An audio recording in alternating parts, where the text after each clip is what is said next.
Good evening to all of you. You know, it's actually amazing. I'm James Snyder, director of the Jewish Museum. I've been here for a year and 14 days. And not that we're counting. I arrived on November 1 a year ago, not long after October 7. And you know, the world changed. You all know this. It was like 9/11. Fast forward to another terrible moment. The world changed, it needed to change, and I arrived at the moment when, whether or not the Jewish Museum wanted to change, it too needed to change. And really, it's been a kind of astonishing ramping up for me to see how what we do here can plug in ways that are incredibly timely and meaningful, giving this museum a different way to resonate with all kinds of audiences out there. So somewhere in that trajectory for me, I had the privilege with Rebecca Shaykin, who is our brilliant curator who had the idea for this exhibition 4 years ago, to meet Trenton Doyle Hancock for the first time at a talk that they did together in the intimate setting of the apartment of some wonderful friends of the museum who are actually collectors, both of Philip Guston and of Trenton's work, and are lenders to our exhibition. And Musa was there, and it was the first time that we were all together really hearing out loud a conversation about what this exhibition could accomplish. And that conversation was Rebecca and Trenton. Musa was sitting as I was, listening. And, you know, you're going to hear Trenton shortly because, of course, you're not here to listen to me, and I'll shut up soon. But you're here really to listen to Rebecca moderate a conversation between Musa and Trenton. And Trenton has this incredible voice. It is so full of empathy and compassion. Forget October 7, the change of the world. Forget that last week there was an election. How can we forget? And the day after was our opening. In his voice is a way to understand that for the world to move ahead along a brighter path, you need to deal with all these things that we have to struggle with, good and evil, all this stuff, and figure out how to get from there to embrace. And it's in his voice. And at that moment, it was very crystallizing for all of us to know what this show could accomplish. Then last week, we did open. I hope some of you were here for the opening. It was pretty amazing. Like 700 people said they were coming, but it was the day after the election. We didn't know if anyone was going to show up. For those of you who were here, it was unbelievably robust. People came in looking a little mournful. This is not a political statement. No, really. I'm just saying that, you know, trying to be a little visually acute, people seem mournful. By the time everyone came up here, packed in here, we were well beyond our legal capacity, so I can't say the number. We were packed in here, and it was really amazing. Rebecca spoke, Trenton spoke, then Musa spoke, then Darren Walker from Ford Foundation, which is one of the co-sponsors of this exhibition with the Guston Foundation. And by the time they were all finished, the crowd was really roaring, and it made me feel so good to think that our Jewish Museum is not only doing timely things, but is doing things that might help us and our visitors experiencing this exhibition, and you all listening to the conversation you're about to hear tonight, to understand that we can get past darkness and find a pathway to a brighter light. And you know, I have said this before, but I will say it, and then I'm going to call Musa and Trenton and Rebecca to come up here and have their conversation. I often talk about pathways to a brighter time ahead. What we need at this moment in time is not a pathway. We need a highway or an expressway or a superhighway. And I do feel that what Philip Guston's work and Trenton's work together here are telling us is that it's possible to accomplish that. And we couldn't feel more blessed to have this opportunity to be hosting this exhibition and to be listening to the kinds of conversations, one of which you're about to hear tonight. So please, Rebecca, come up with Musa and Trenton, and we're looking forward to hearing from you. Okay. Thank you, James, for that really beautiful introduction, and thank you all so much for being here. Yeah, it has been quite a week. We're just about a week out from our opening and from the election, and it is just really good to be here in community with all of you this evening. I also want to say thank you to the family that sponsors this program. It's the Gertrude and David Fogelson Lecture that we're here to hear tonight. So thank you to that family for their generous support of the museum's public programming. So put this down. I'm Rebecca Shaykin. I'm a curator here at the Jewish Museum and the organizer of the exhibition that's downstairs and that we're here to hear about tonight, draw them in, paint them out. Trenton Doyle Hancock confronts Philip Guston. And it's really a pleasure and an honor to be here tonight in conversation with the two of you. I'm going to give you a chance to introduce yourselves, if you wouldn't mind. Musa, would you like to go first? Sure. I'm Musa Mayer. I am Philip and Musa Guston's daughter.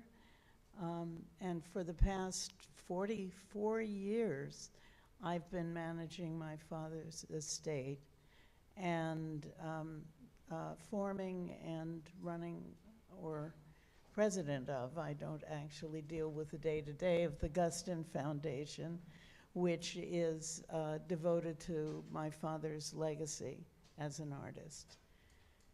And what else can I tell you? I retired from my work as a breast cancer advocate in 2015 to focus on my father's legacy, and I've been doing that pretty much full time since then. Thank you. And Trenton. My name is Trenton Doyle Hancock, and I'm an image maker. I'm Trenton Doyle Hancock, and I'm an image maker. Is that loud enough? Yeah. Okay. And I started out as a small child wanting to be a comic book artist, and didn't know that there was another road to take to be an artist, because growing up in a small town of Paris, Texas, where there were no museums, we had an encyclopedia set, so I could see paintings that way, but go to the gas station and get comics. So I think that was the beginning of me fusing perhaps those languages together, like this understanding of visual culture being just a page turn away and accessible in that way. So there was this great democracy in terms of pictures for me. And so I think I kept that with me my whole life. And when I was around 20 years old, I had a great professor, a printmaking professor named Thomas Sewell, and he introduced me to the work of Philip Guston. And my life was forever changed because I felt a kinship and in some ways a blueprint for how to move forward as an image maker. Thank you for that. It's wonderful. So I want to tell everyone here a little bit about how this exhibition came together and why we're all sitting here this evening. So yeah, as James mentioned, this exhibition in many ways could not be more timely for this moment, and in some ways it feels like it kind of came out like fully formed a week ago, like the immediate exact right response to this moment. But in fact, exhibitions take a very long time to put together.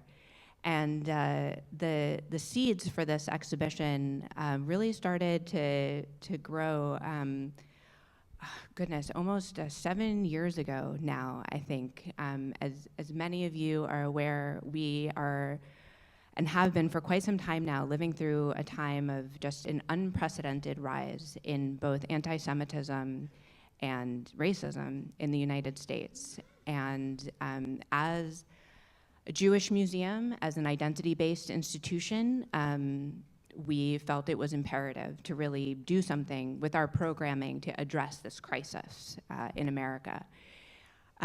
We're also an art museum, right? So our job, my job as a curator, is to look to artists to kind of help us guide the way. And so Philip Guston was an artist that we had been talking about for a long time here at the Jewish Museum, knowing the kind of work that he had done to kind of tackle head-on this legacy of white supremacy in the United States.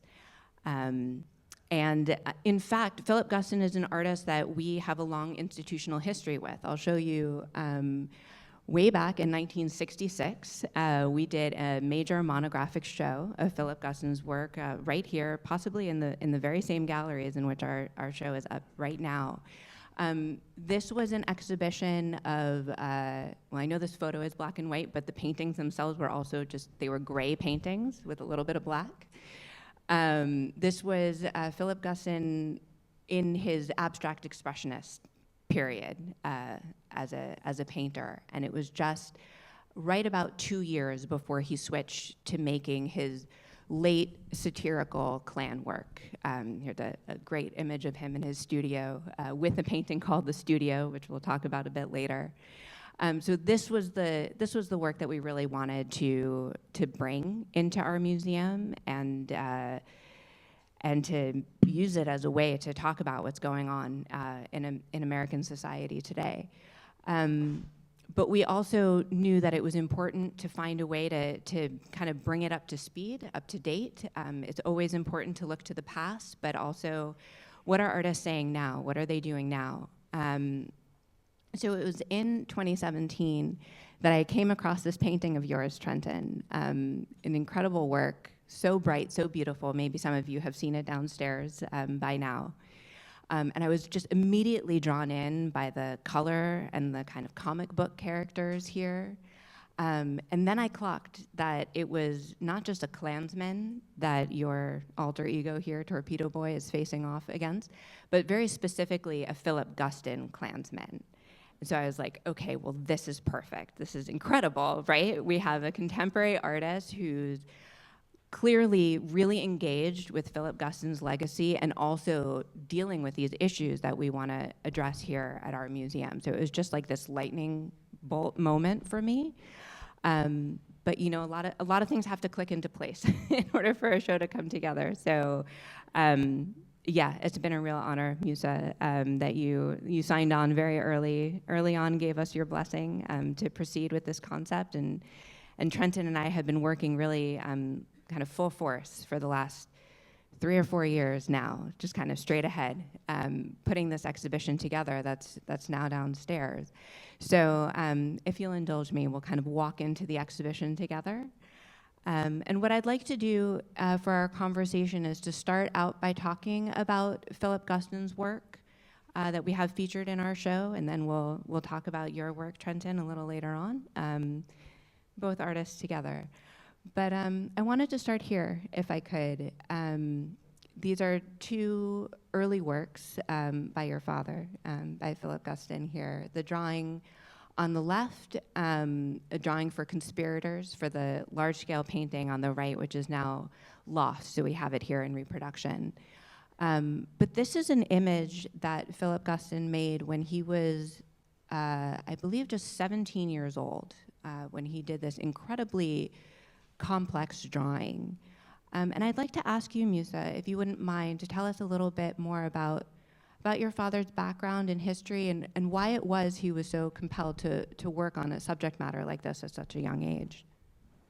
Well, my father was the youngest child of Russian Jewish immigrants who came to the New World to avoid the pogroms that were going on near Odessa, where they lived. And so all of his older siblings and his mother, I think his father came later to join the family, emigrated to Montreal, and then a few years later to Los Angeles, which is where my father grew up.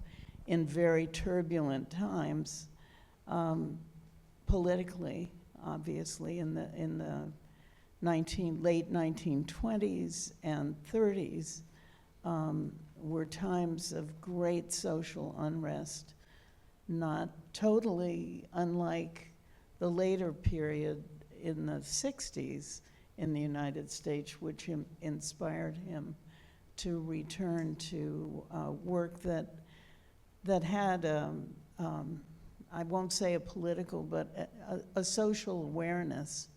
There were particular points in his work, and as you can see from this wonderful drawing from the collection of the Whitney, this is his early awareness of the horrors that the Klan inflicted,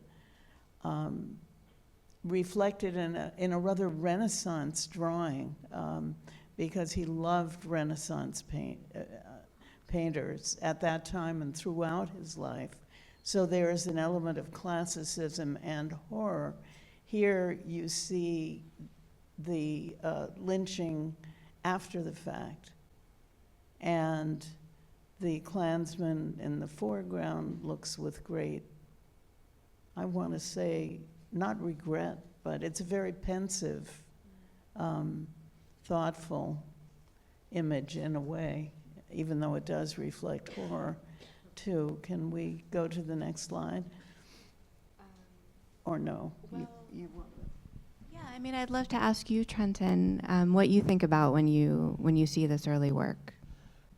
Well, this one in particular, being so very clear and focused about a kind of narrative, an American narrative about, there's something about Christianity, like this being quote unquote like a Christian nation, and you have this cross in the back, this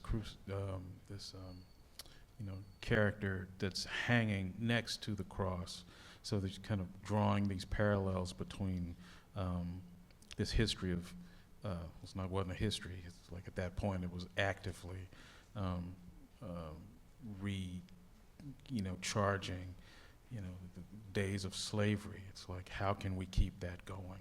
And so we have this character that's hanging there, just as Christ would have hung on the cross, and the irony of this band of villains kind of using Christianity as their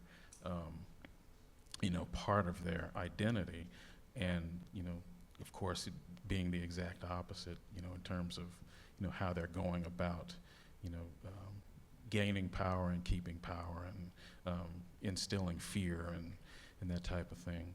But yeah, as Musa was saying, this character in the foreground to me is what brings us into the picture and kind of telegraphs, I think, what we see perhaps in the late work in this idea of questioning what types of, or what is that range of emotion that a villain like this can even have.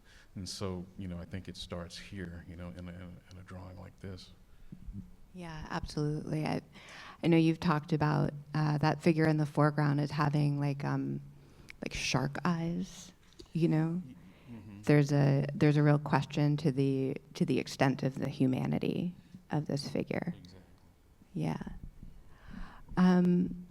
It's interesting to hear you talk about this as a kind of Renaissance image, because it does seem to exist in this kind of I don't know, like a no man's land. It's a very kind of nondescript wall. It could be sort of in any place sort of image, but as I think you were saying too, that the Klan was very active at this time in the U.S. in Los Angeles, where Guston and his family was based at the time. And I think it's important as well for us to acknowledge that so often we think of the Klan and certainly their early history of being a Southern organization and one that was out to terrorize the Black community in particular.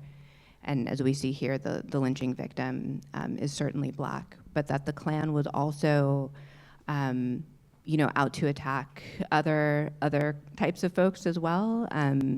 Jews and Catholics, communists, union workers. It was a really, anybody that was deemed sort of un-American at the time. I'm curious to know, Musa, whether you feel like there was anything particular about your father's like Jewish background that made him want to examine this subject matter. I think he had a strong identification. His earliest works, one of his works depicted the Scottsboro Boys, the famous case that the Central Park Five echoed so strongly, of young black boys really accused of molesting a white woman, and that just there was a whole reaction against the tide of rising anti-Semitism.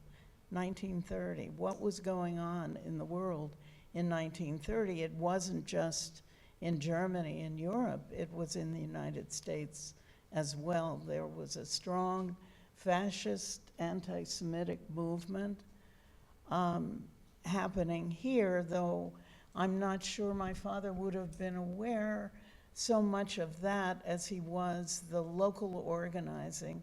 This is before the great disillusionment in communism, and young people particularly were looking towards a different way of living, a different kind of society that, and I think there was this tremendous identification of persecuted people with one another at that time. And you have only to look at the mural that is reproduced in facsimile on one of those curved walls downstairs in the exhibition, of a mural that he painted in 1934 and 35, a huge mural which is currently being conserved, which is a whole other story. But the mural is called The Struggle Against Terrorism, and it depicts sort of the history of persecution of the Jews, of black people. There are hooded figures, there are medieval signs of torture going on. It conflates that kind of inhumanity that he was so acute of. And of course, he heard his family talking about, telling the stories of the persecution that they had experienced before they left Russia. So he was very, I think, very socially conscious and very aware. He had been involved in a strike, and the Klan at that time and the police in Los Angeles were focused very much anti-union, strike breaking, and he had an early mural that he painted for the John Reed Club, which was a communist organization, for the John Reed Club, that was destroyed, along with other murals that had been made. And it depicted that there's a facsimile of that in the gallery. It depicted a man being whipped, a black man being whipped by a Klansman. And that was destroyed by the KKK and the Los Angeles police. So I think he felt that connection and that kinship, and it comes out in his work. Absolutely. Did you want to? Yeah, for me, it's the intensity of his work at such a young age, and his, like you said, acute understanding and awareness of racism and anti-Semitism in the country. It's like, well, what do you do about it? You know, him being, an activist and being involved in and strikes and that type of thing, but also to go to the picture, to go to the page, or to go to the wall with paint and as a certain type of protest, and this bringing, you know, ancient ways of kind of speaking about these truths was so very interesting to me. And like he was so fully formed, you know, in his approach to doing it, you know, at 17. And of course, it was the later work that I saw first, but then kind of carving back that onion and seeing those earlier pictures, and, you know, when I was around 20 years old, helped me to kind of get my act together. You know, it's like I want to think. I need to start thinking more. Just you know, broadening my scope, trying to develop my worldview, read, and just try to get that into the pictures, because I knew that's something that I wanted to do with the rest of my life as well. Yeah, so we'll move on to the later work. So as we saw, there's like kind of 3 chapters of your father's career. Yeah, I wanted to not give the impression to anybody in the audience that my father painted Klansmen for the whole of his 50-year career. Hardly the case.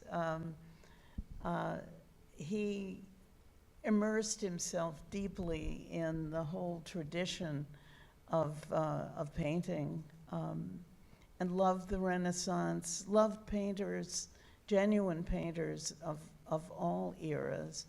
And so much of his career was spent learning and focusing on different subjects and different ways of painting. And so in the 40s, after he stopped painting murals, he moved to figurative painting, which eventually evolved through a sort of process of deconstruction to wholly abstract painting by about 1949.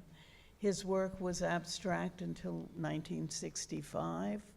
There was a 2-year hiatus where once again he deconstructed himself and reformed himself and began painting figuratively, not initially hooded forms, but that didn't take long to begin to emerge, because there had been such a strong proscription against painting figuratively at that time, especially for an artist who was so well known and well liked as an abstract painter.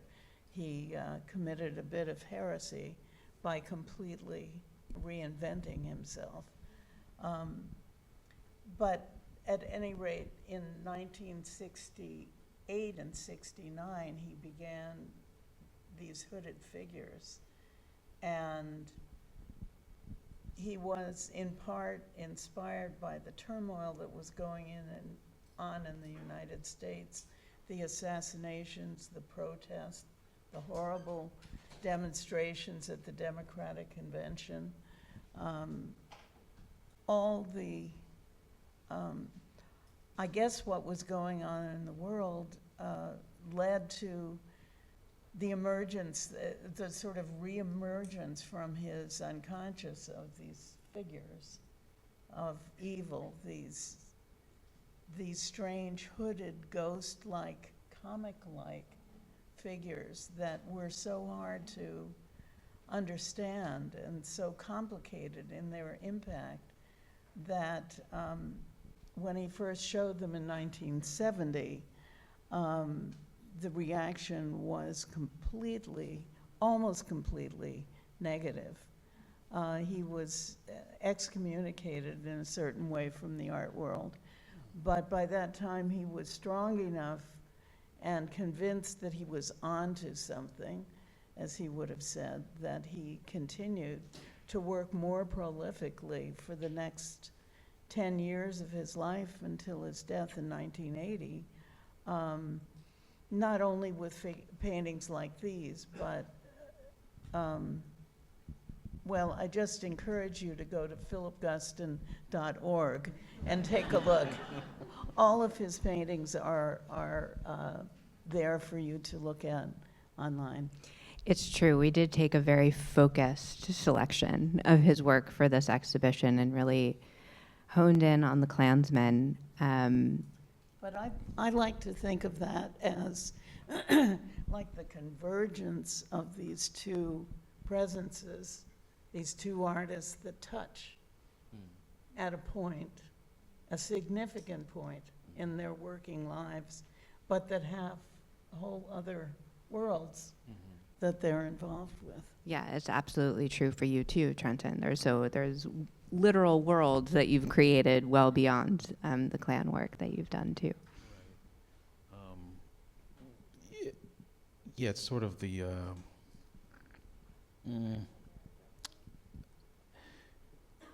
you want to get everything into your work. You want a reflection of the world, like a true reflection of the self, the inner self, and what's outside of you. I'm not speaking for every artist, every painter, but for me, the challenge is to ultimately see this thing that is you and not you. But at some point it does have to feel like a mirror. Like that's what I'm fighting to get to.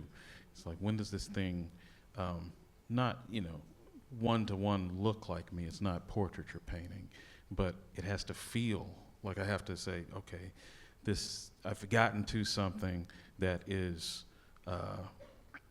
on some maybe spiritual or emotional or just intangible, unarticulable level, you, right? And so that speaks to what you're saying about the breadth of our projects, perhaps, and that's also what I saw in Guston's work. This painter who could go from something that is, just very pointedly political to a bowl of cherries. It's like, what are the sensualities in life? What are the things that get you up in the morning? Not just the things that terrify you. There are, all of that, and you kind of want to deal with that and talk about it. And for me, that's, of course, this is a focused show, but there are those moments where you kind of you get a window, I guess, into the kind of greater life of imagery that we're both dealing with. I wanted to ask you too, Trenton, because I feel like this later period of Guston's work, the Klan imagery, but all the rest of it too, was some of the first works that you fell in love with. I'm wondering if you could share with us about some of your first kind of initial reactions to seeing Guston's work as a young artist. Sure. Well, the first works I saw were the late works, but they weren't in person. It was in a book, this really great book, this green one from the 70s, written by Rob Storr, with, I believe it's the kind of head on the cover. Yeah, great catalog. And, I basically slept with that under my pillow. Like, it was just like I got a new toy. And, but I had no words for what I was looking at. And not being, never having really left Paris, Texas, never having left the country, not seeing how other people really lived, and just at that point of trying to emancipate myself from, the way I grew up, and really try to, go on that hero's journey to find myself. So I found, Guston came into my life right at that moment, basically the same moment that Joseph Campbell came into my life. So this idea of thinking about myth and picture making, pictographs and language, and how all of, we basically, in terms of various cultures and so on and so forth, it's reducible back to some very basic things that we all share. And so, you know, I think I felt that in those images immediately, and that's not even seeing them in person, you know, like being under the shadow of them and under the weight of the actual pictures. You know, like I'm seeing these things and going, you know, there's something sculptural about this painting that I want to touch. It's tangible in that way. And you know, I often talk about that initial response as how a baby responds to color and shape for the first time, where they want to put it in their mouth. It's like you know, it's like the paintings looked delicious. Like I wanted to eat them, and so I knew that was like a, you know, what do they call it, a synesthetic response of the kind of dissonance or this overlapping of senses. And I still feel that now. You know, I return to the pictures, to the images, and I kind of re-feel that all over again. Yeah, it's so clear that you have such a personal, like such an intimate, visceral response to the work.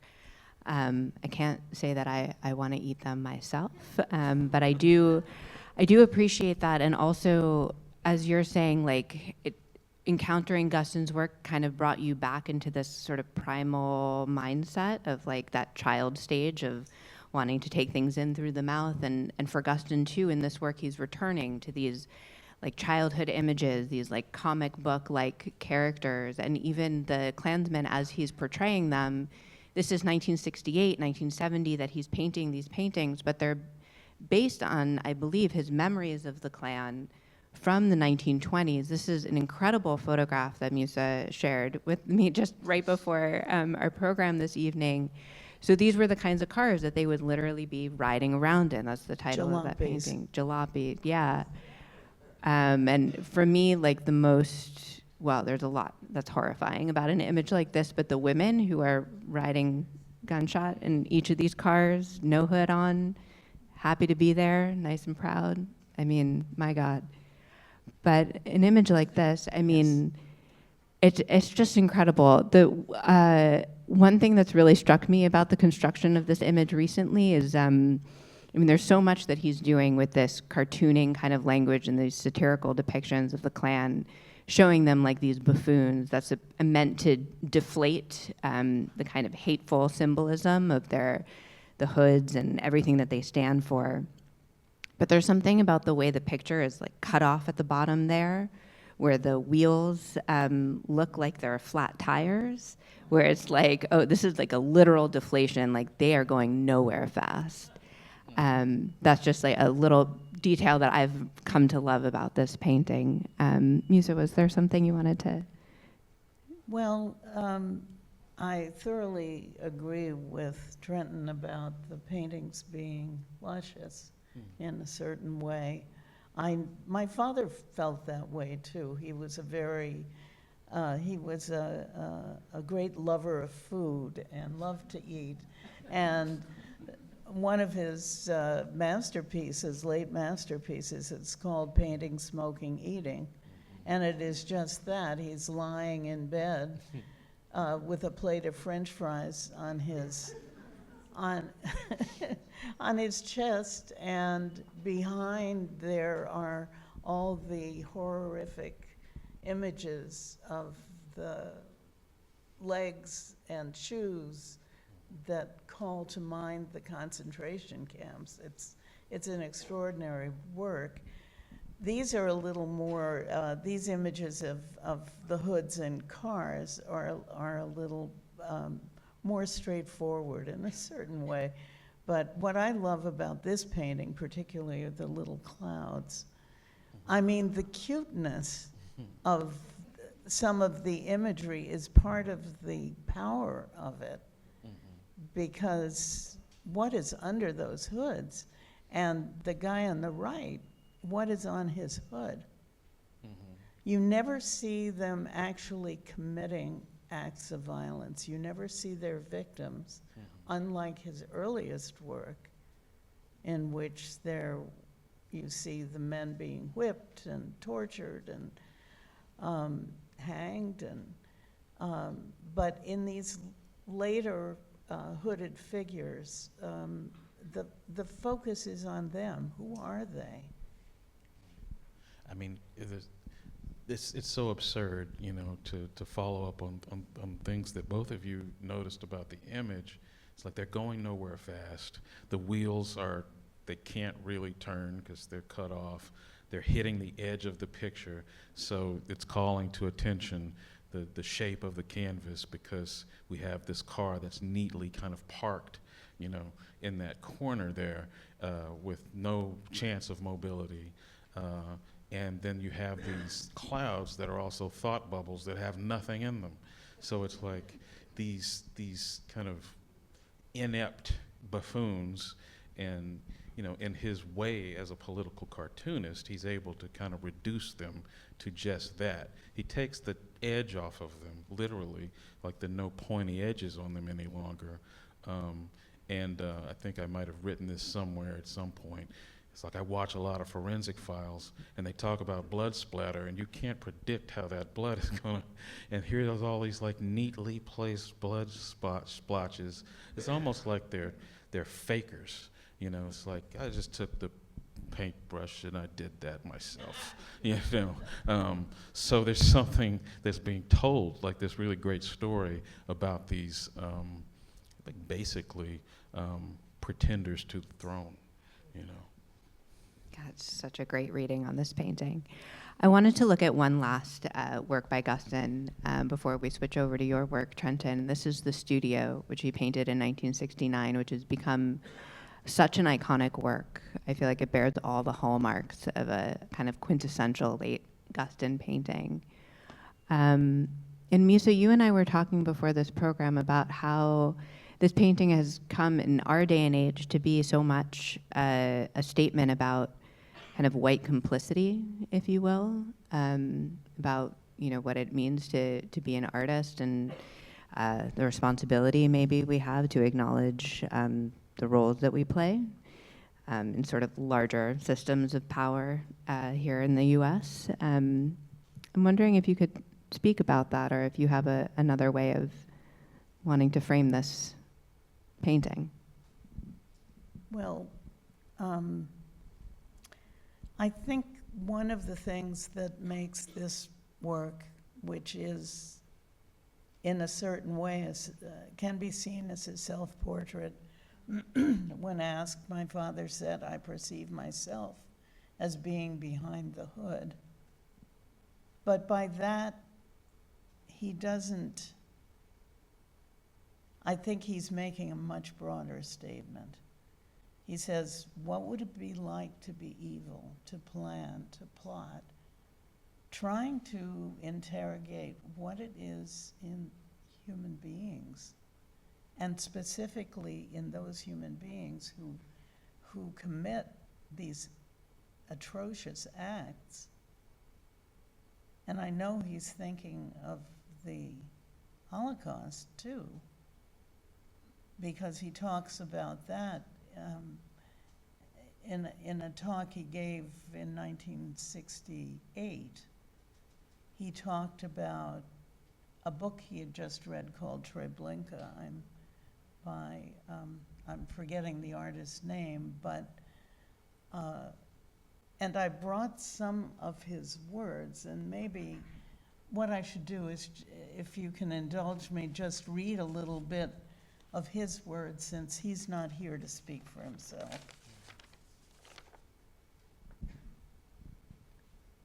So here he's talking about Treblinka, which was one of the death camps. They worked on all kinds of experiments psychologically to get the killers benumbed, as well as the victims benumbed, so that they could carry through their life normally. The railroad station, for example, was decorated like a small town railroad station. They had ticket windows. They had trompe-l'oeil painted everywhere, tickets going east and tickets going west, and potted palms and a pot-bellied stove, so that the Jews arriving would say, well, this isn't so bad. It's a regular railroad station. And the guards who would seize them and go through this processing also had to believe that this wasn't so bad. What the hell, it's life. Because if things are so shocking, a human being can't accept those inhuman shocks. Well, anyway, the reason I bring it up is that Treblinka was one of the few camps where there was a successful escape after quite a long time. After years, after 1 million people had burned in those ovens, an escape was organized. Now, of course, everything was against it. It was just absolutely impossible. But these few Polish Jews, intellectuals, would talk to each other. There are actual documents of their conversation. They would argue interminably. What's the point of escaping? I mean, you're going to die. The world won't believe you. But the final ultimate decision is to do it. Obviously, they're not risking their lives. They have no lives. But why do it? Why escape? And there's a doctor who makes this magnificent exegesis about why to do it, trying to convince this small band of the others. And that is that the only reason, of course, is to bear witness. But imagine what it was a process to unnumb yourself, to see it totally, and to bear witness. So I'm reading this, and my mind starts running away with everything I read and touch and see. And I began to see that all of life, really, as a vast concentration camp. And everybody is numbed, you know. And then I thought, well, that's the only reason to be an artist, to escape, to bear witness to this, unless you want to make pictures or something.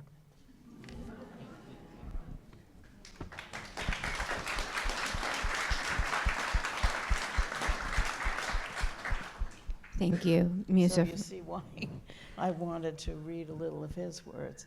Yeah, it's incredibly powerful, I think, and that whole notion of bearing witness, I think it plays out so strongly in a work like this, and I feel like that's also been a driving force in your work, Trenton. If we can maybe move ahead and talk about this, where Guston started to enter your work most directly, just about 10 years ago, right?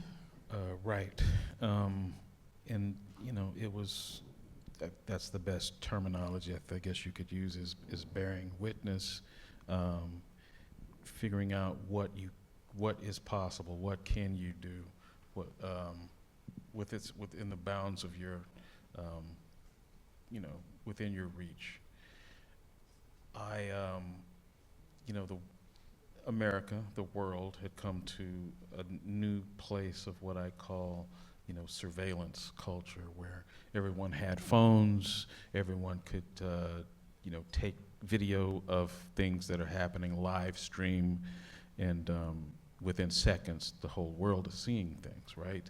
So it's harder to gaslight and to, you know, suppress voices, you know. So what we were seeing in this country was, I wouldn't say it was a rise in violence on black bodies and underserved communities, people with no voices. I think those things were happening all along. We just now were privy to it. We were able to see it and broadcast these things. And so of course that sort of sparked something in me to say, well, where did I come from? You know, and I go back to Paris, Texas, and start thinking about not only the broader history of lynching and traumas in America, but very specifically about, you know, the grounds that I walked on as a kid. And what I uncovered were like just the most heinous stories about, you know, people being dragged to death or, you know, burned at the stake on the fairgrounds.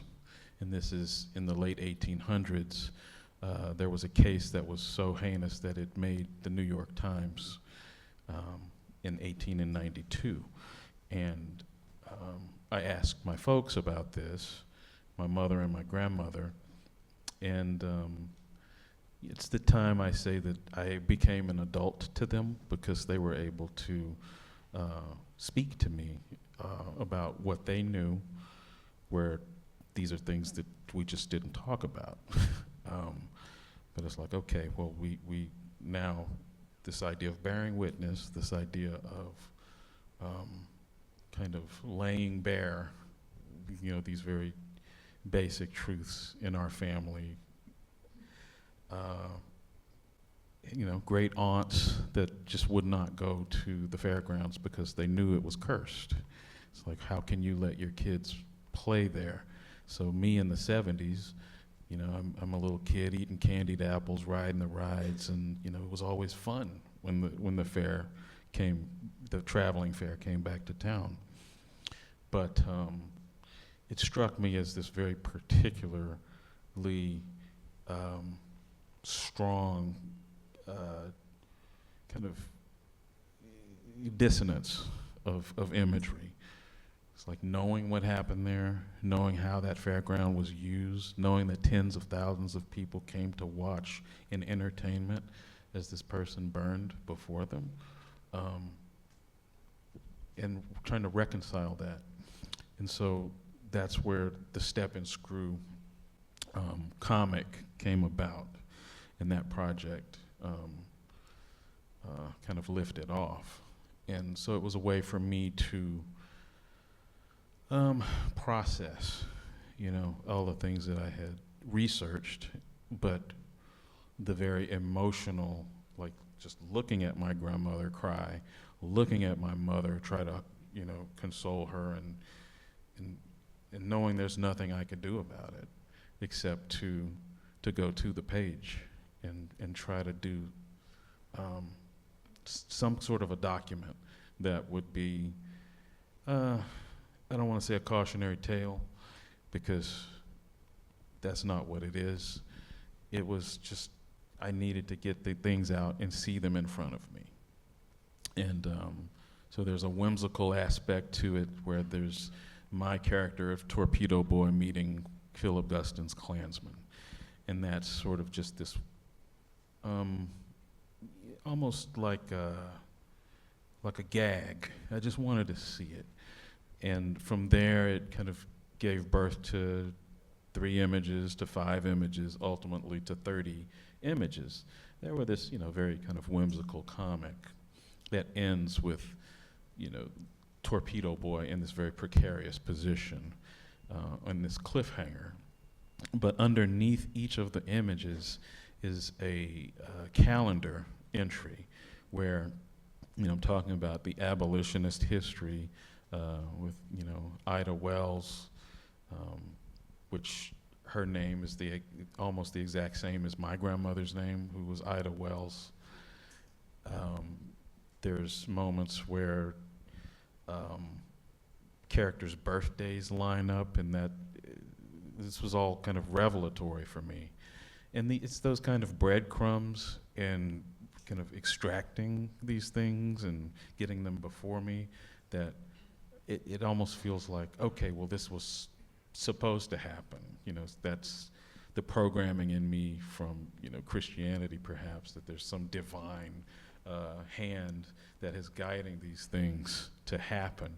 So I'm like, okay, this feels right. It's like the Da Vinci Code or something like that. And I just kept going, and it took me about, a week and a half, 2 weeks to do the whole, to draw them all, do all the research, compile it, and make this series. But from there, I thought, well, what's next? And how do I get to painting from these drawings? And so that's where the Step and Screw exchange paintings came from. Incredible. Before we move on to those paintings, I did want to ask, because this is such an extraordinary body of work, and I hope for those of you who are planning to see the show again that you really take the time to be in this space and to read through the entire series, not just the comics up at the top, but the white on white lettering underneath, which is it's hard to see. I know for those of us who need glasses and all the rest, it can be a little difficult. But they are reproduced nice and large and legible in our catalog, so that's a good reason to get your hands on our book available in our shop. But it's ghostly and ethereal and really spiritual too. That moment, that panel 18 that we see down in the corner here with your character facing off against the Klansmen, there's this moment of transference almost, right? Like Guston is handing this light bulb, which is so much associated with his own work, off to you. I was wondering if you might speak a little bit just about the architecture of the space too, and the reason for showing it in this shed. Right. Well, going back to Guston's autobiography, this shed or the closet space, with the light bulb, seemed like the right thing to do. And there's a kind of intimacy, and I know that he would retreat to a certain closet, right? In his mother's house. Yeah. In his mother's house in Venice. Mm-hmm. He painted in the closet. Yeah. And worked on his first masterpiece, which is like a Madonna and Child, for a year in a closet. That's with amazing. a single light bulb. That is amazing. Of course, that's not all he did during that year, Mm-hmm. but still. Yeah, that's this idea of being alone with your thoughts is something that I felt like was appropriate for a room, or for these images. They're contemplative. They beg for you to get close and intimate with them. That's why they're constructed the way that they are. Therefore, just outwardly speaking, the environment that they sit in must also kind of bespeak that kind of intimacy. So, that's why every time we've reproduced this space, it's important that those proportions stay the same, that this is also, an extension of the artwork itself. It's something that's so present in your work for me, is how this can be both a very calming, contemplative artwork and space that you've created with imagery that is so manic and violent also. And that kind of, that friction, I think, that your ability to harness both of those elements is something that I think you share also with Guston, the way that he is able to take these horrible characters or subject matters and have an element of lightness to them. I think, the bridge in between perhaps myself and even the language of Guston in terms of distilling it to cartoon is, Art Spiegelman. It's like Mouse was a very important document for me to read and help me learn, broaden my worldview and understanding and empathy for Jewish culture for sure, because that was my textbook in a way. Yeah, for many of us.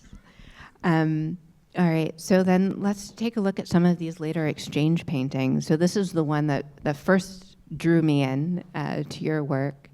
And this is a painting that's called not Steppenscrew, but Schleppenscrew. So as a Jewish museum curator, I honed in on that immediately. Love a little Yiddish in my titles. And can you tell us here about how this relationship between these two characters, these alter egos, if you will, are kind of have morphed and shifted and become more complicated over time? Right. Well, I wanted to take that, I call it the architecture of that space of the exchange, where in the comic it's the Klansman handing over a light bulb to Torpedo Boy, but in the painting series, I choose a new variable to be handed over, and depending on what that thing is, in this case it's an apple, and we're talking about kind of a Garden of Eden setting, issues of shame and guilt, but also consumption, and there's a lot of things that I think are wrapped up in that tale, and so for me, it's an opportunity to further the relationship of these two characters, but also to kind of talk not just about painting from top to bottom, but from how deep can that space go? How rich can this conversation be? And then in what started in the step and screw drawings of carving out of the paper, carving out of the surface, kind of calling attention to the sculptural quality of the material. I wanted that to take that to the next step in these works. And so this idea of exchange isn't just about an object being given or taken, but it's also about a dialogue. You have an exchange with someone.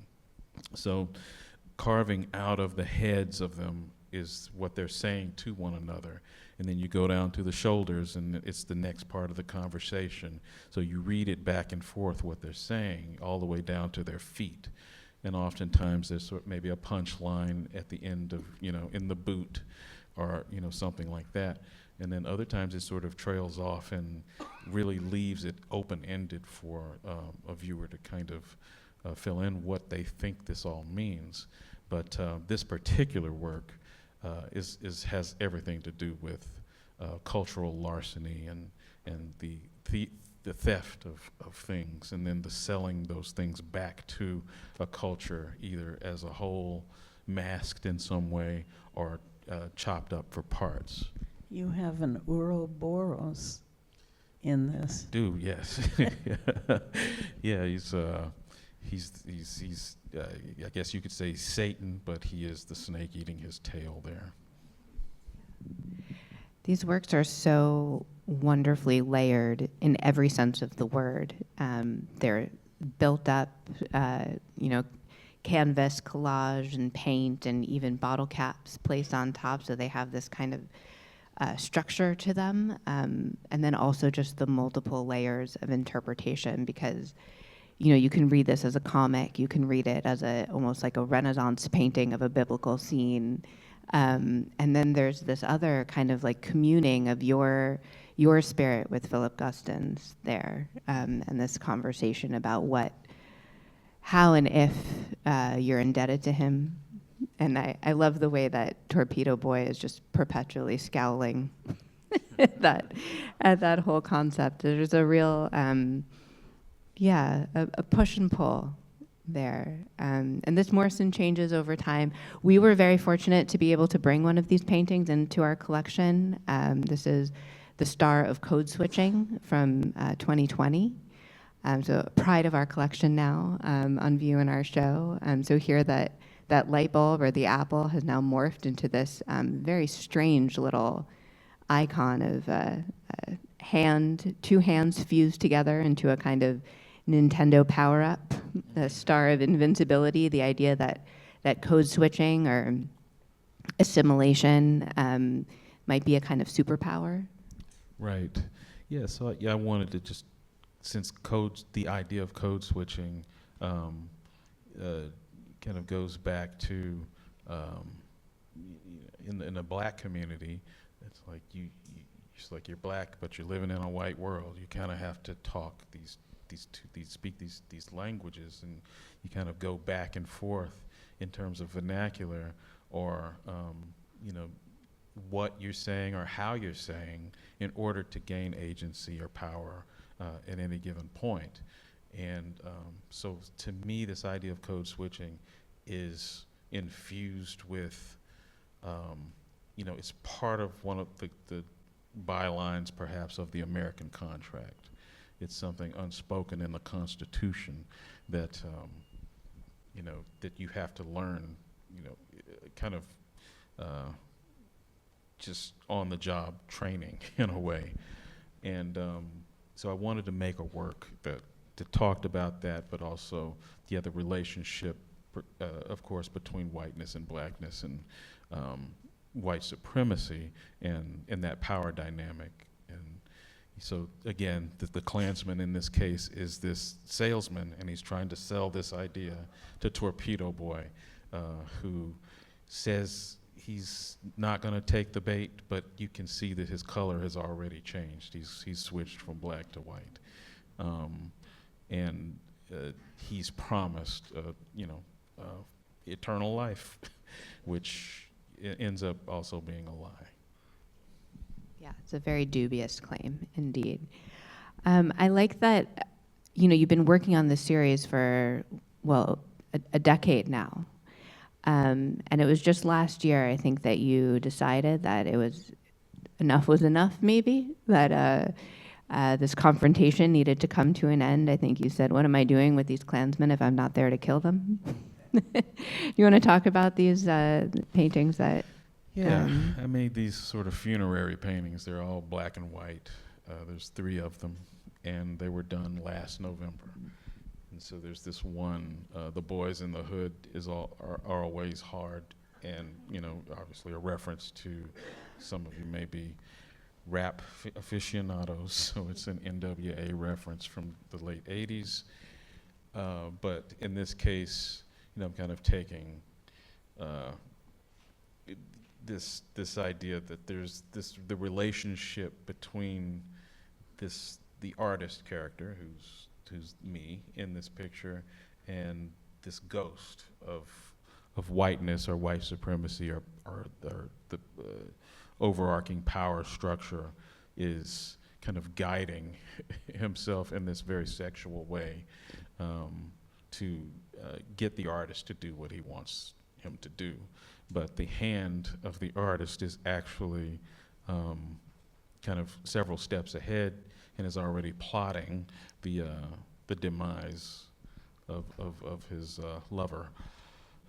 And this is perhaps the next painting in that series in sequence, where you're now seeing Torpedo Boy, the alter ego of the artist, putting a nail in it, having the Klansman kneel down from his position of power, standing up, and it's kind of Excaliburing his head there into the stool.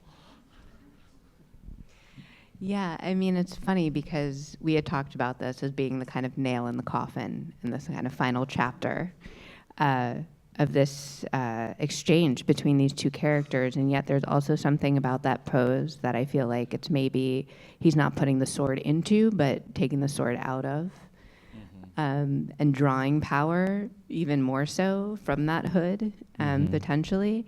And so these were paintings rather that you did last November, but then there's a whole new body of work that's come out of you since then. Isn't that right? Yeah, I thought I was done. 15 or 20 paintings later. Yeah, so downtown, if you're in Tribeca, go by James Cohan Gallery, and you can see the fruits of my labor for the past 12 months. And it's the next part of this tale is a much more violent one, because that's something I feel that was left out of the somewhat amicable relationship that these 2 characters had. And the epiphany, actually, to make those works came when the Guston retrospective was in Houston, in my hometown.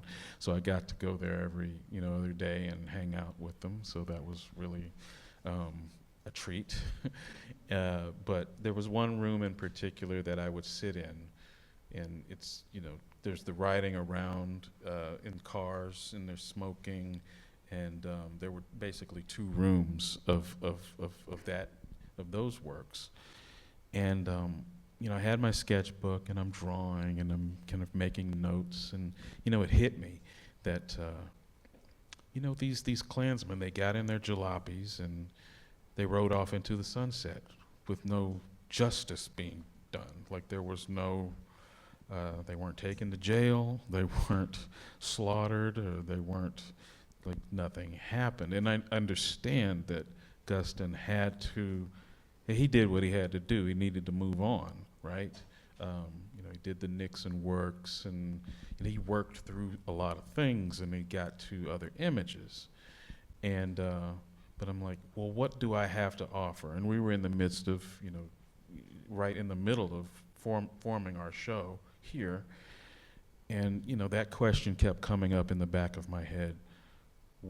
How can this story keep going? What's my place in it? And, it became, I thought, well, something I want to see is the execution of these characters. And you'll see in the show that they kind of go from being they start showing their true colors, these Klansmen, in that work, where they're not so rounded. Sometimes the grimace on their face is coming through the mask. It's almost like the fabric is fusing with their skull or something.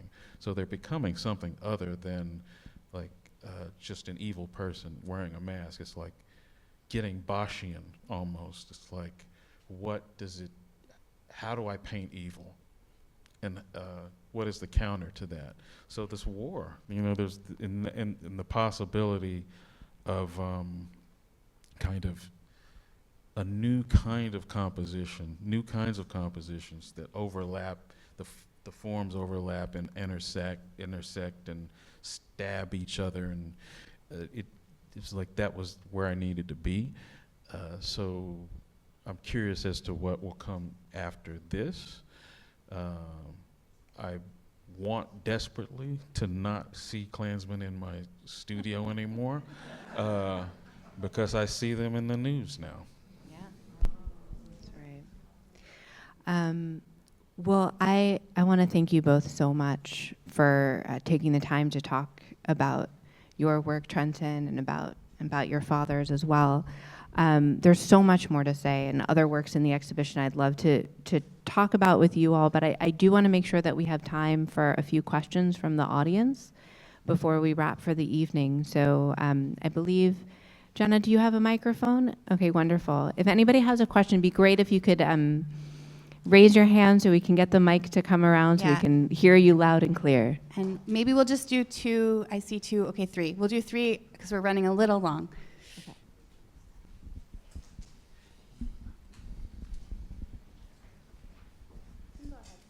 Me? Okay.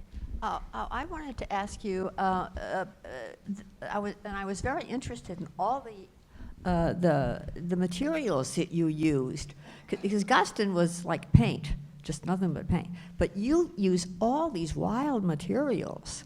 I thought they were wild anyway, and I liked that a whole lot. And so they mention in the article in the Times that you had, like, in your house, you had a drawer full of dirt. I don't know if that's the case, but I thought, oh, that's really cool. So I just wanted to ask you about, like how you, why you're interested in using all those materials, and how you put them together, and something, because that's something about that, because I think that really enriches your work. Well, thank you. I use, it seems like a lot of materials, but it's a very limited sort of palette of materials. Paper, canvas, the plastic detritus, the tops from, water bottles and thing, detergent. But the way I look at the material is, like, how modest is it and how accessible is it for people to kind of see themselves in it, in the work, and myself included. The plastic tops it was important for me to find ways to get those into the works, because that's an evidence of my childhood. Like, I collected those when I was 2-3 years old, and they were toys to me, but they were also my first color theory lessons.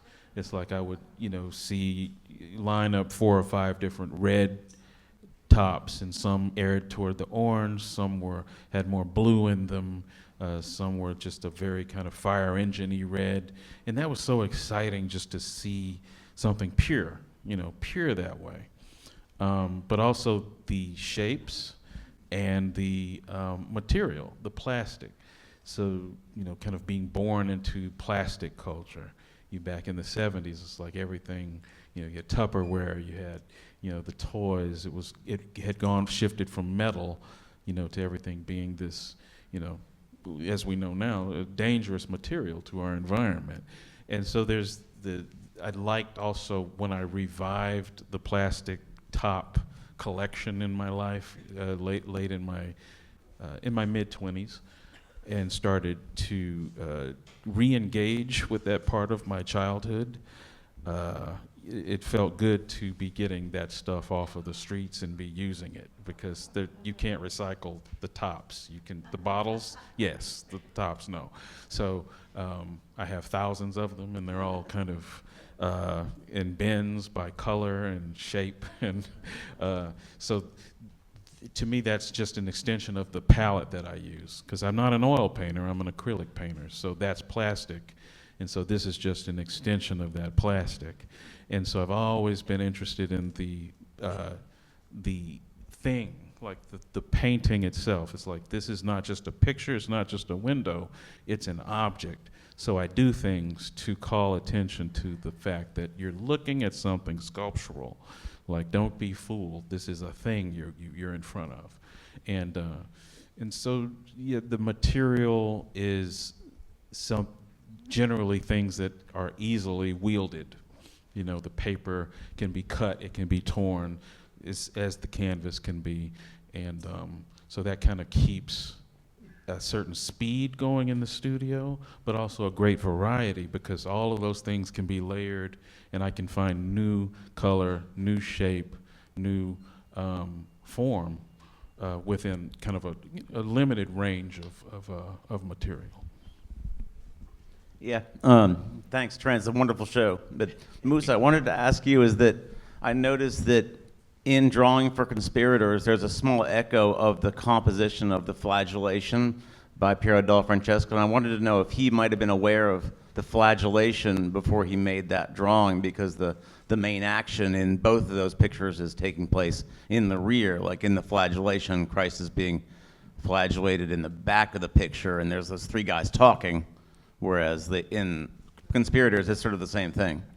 I am 100% sure that he was aware of that painting, because, can you jump to the last slide?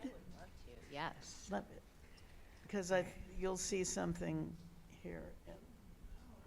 Now, if you look at that, right behind Trenton, this is my father's studio, and the desk at which he drew, which we now use for meetings sometimes, and his roll-top desk behind. And so when Trenton visited, you can see him sitting directly in front of Piero's. I can't see it on the small screen we're looking at. Yeah, there you go.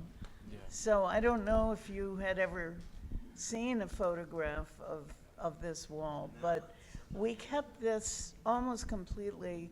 Sometimes he would take down the reproductions and put up his own drawings, but when he died, he had. And that's the Dickens quote behind? That's the Dickens quote behind, yes. So we've tried to keep the studio, have a flavor of the studio. But yes, 100%. He knew that painting from poring over art books in the public library near where he lived. Rebecca, I think I'll turn it back to you to wrap us up, because I think we're approaching our closing time at the museum. So any final words? Yeah, I just want to say thank you again so much for this evening, for coming with me on this journey to make this exhibition happen. It could not have happened without either one of you. Thank you so much. Yeah. Thank you. Thank you.